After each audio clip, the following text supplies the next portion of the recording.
One technique, two names. Hey everyone, I'm Vincent Tseng, the Wandering Warrior. Now, today we're going to be exploring a technique from Shuai Jiao, also known today as Chinese wrestling. It actually has deep links to the Qing Dynasty wrestling, which was heavily influenced by Mongol Bull. In some ways you could say it was Mongolian wrestling. And so this technique is found in Mongolian wrestling as well as the different styles of Shuai Jiao today. I come from the style known as Shuai Jiao here in Taiwan. It is an offshoot of the Baoding style that made it here to Taiwan thanks to Changdong Shen, and I'm part of the Qingdong branch. Even here, there's been a couple different branches off of that offshoot. Helping me today is going to be Manu in Italy, and he studies the Beijing Jiao style, a style from Beijing, said to be more directly descended from the Manchu. He's going to show us why, and I will show us Shuai. They're the same technique, but they've got different names, and we're going to explore why. Here is the 基本动作 or basic fundamental archetypal movement for Shuai, as we know it in Taiwan. This drill has us turning the angle, throwing the arm out, and chopping down into a gongbu or bow stance all at the same time. Notice the follow through with the arm. It may not end up looking just like this in real application, but this is the meaning of Shuai, to toss out. Now I'll demonstrate for y'all the Shuai technique.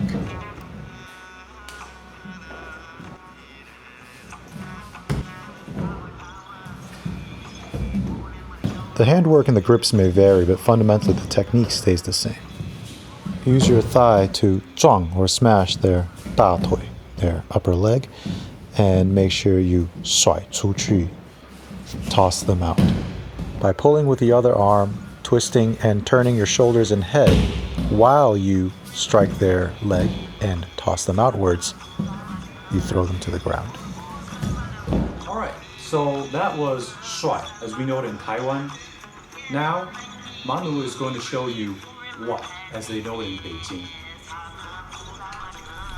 Hello everyone, here is Manu. In the video, I'm demonstrating for you two different versions of the basic movement called 长腰歪. Both these two versions focus on two main mechanics: turning the body, 转身, and lengthening the waist, 长腰. Y is therefore a throw that focuses on twisting and spraining our opponent out of balance. Thus, the name of the technique, Y, twisting, or better, spraining.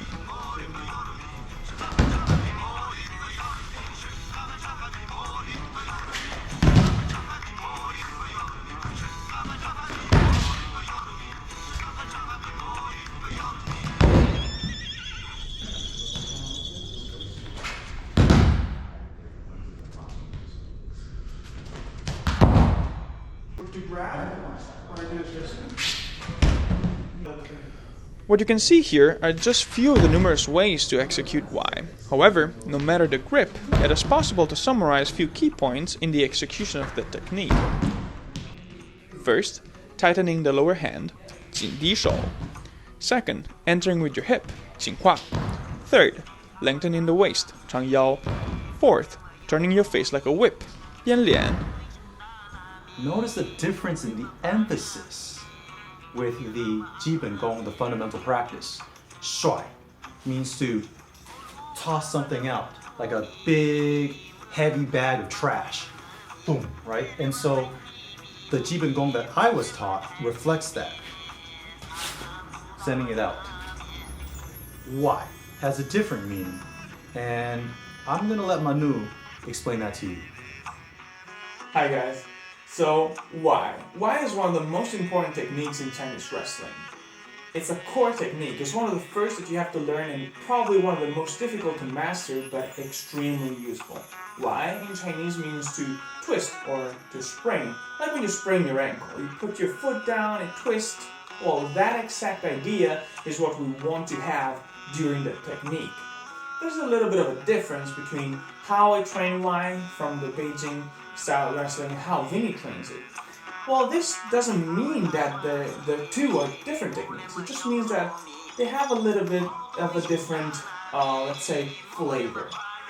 Then he focuses on throwing this hand, which is important, extremely important for us too. In fact, when we do the movement, what we want to do is exactly this movement. So exactly going under and coming up. A main mistake most of the time is just going horizontally. When we pull and we go horizontally, this will result not in having our opponent out of balance, just him going this way on the horizontal plane. What we want is having him this side. And that's exactly why Vinny throws his arm this way. But in Beijing, we focus more on twisting the body, getting inside the fulcrum of our opponent. That's right, and since you're still sticking around, we're going to show you how some of this stuff is done live by Manu, by me, and by some Mongol wrestlers.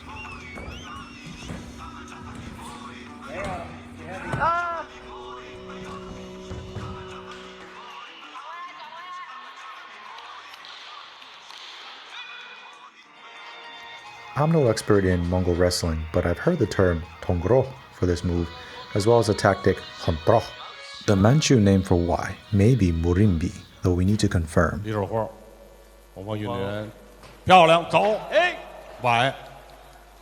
Mongol Bo and Shuai Jiao are definitely not as standardized as something like judo. But I think in that diversity of styles and regional expressions is a wealth of understanding of the technical and tactical aspects of this wrestling. All of these differences that we can find throughout the different styles, schools of Shuaijiao is not something that we should demonize. It's something we should be proud of, we should research. And it's something that tells us that Shuaijiao is not really a standardized sport like judo is right now, but it's more still of a cultural practice with very important historical roots that we need to research. That is why all these different names, we shouldn't fight about them. We should take them and understand why we call the same movement in a different way and maybe learn from each other. Here with Y and Shuai. Same technique, different names, and the 基本功, the fundamental practice for it, is a little bit different. Coming across somebody that does the same movement but with a little bit of a different flavor might also help you, get the next throw in the next round. So researching Shuaijiao is not something we need to do, oh, it's only my branch, not only my teacher that tells me like this and that. You should, make friends through wrestling, not just thinking about winning. That's all I got for you right now. Honestly, this was a pleasure discussing this with, working through this, and collaborating with Manu. Make sure you guys go follow him. Strong wrestler, great guy, whole wealth of knowledge. You're going to want to keep up with this stuff. Also, massive shout out to Tye for taking part and helping Manu with this, helping us with this. And Ray Xiang here in Pingdong for letting me demonstrate this move on him. Thank you so much, man. And of course, Coach Zhuang Sifu for letting us use the Jiao here and teaching us this move. So, without further ado, follow Manu, follow Tye, and thank you for following me on my journey. As with yours, peace.